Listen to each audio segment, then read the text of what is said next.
So Kristen has shown us how to grow great tomatoes, and Julie Brown, Warren County 4-H agent, is going to teach us a little recipe that even if your kids might not like tomatoes, they might like this. That's right, because it's got bacon in it. How can you go wrong with bacon?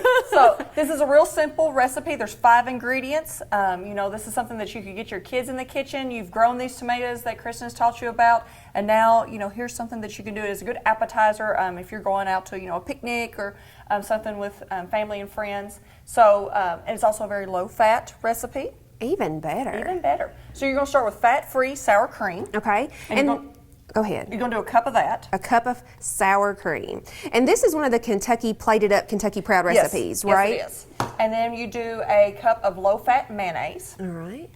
Oh, y'all, this is getting better all the time.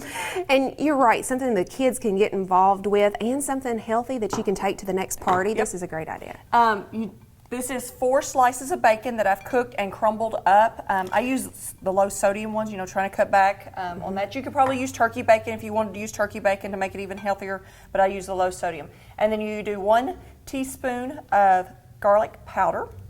All right, that's going to add a nice little flavor to it.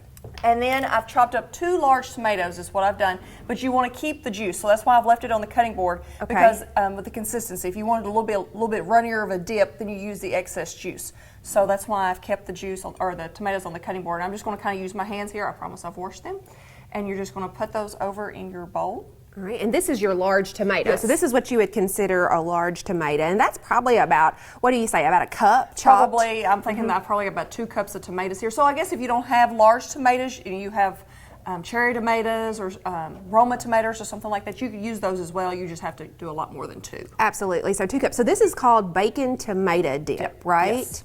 And so my kids, I've made this actually before, and they say it tastes like a BLT in a dip.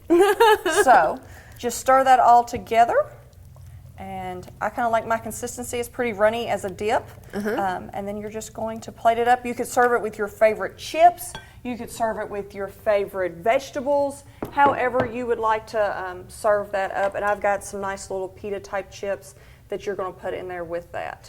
Now, Julie, do you need to refrigerate that at all to like kind of let the flavors marry? I would, especially with the sour cream and the mayonnaise. This is one of those types of dips that you don't want to leave out for a long amount of time because of the mayonnaise and the sour cream in there as well. Absolutely. You want to be safe but healthy. Take a look at that. I would even love it if we put bacon sprinkles on the top. There you go. Because how can you go wrong with more bacon? So, Julie, is this recipe available at the Extension office? Yes, you can contact any of your local Extension offices and we can give you those recipes along with lots of other tomato recipes. We have, even savory entree recipes that have tomatoes in there. We have tomato salads. So we have lots of different recipes with tomatoes in there. So we have the hookup. When your tomatoes come in, call the office, and Julie even has some that your kids will love. That's exactly right.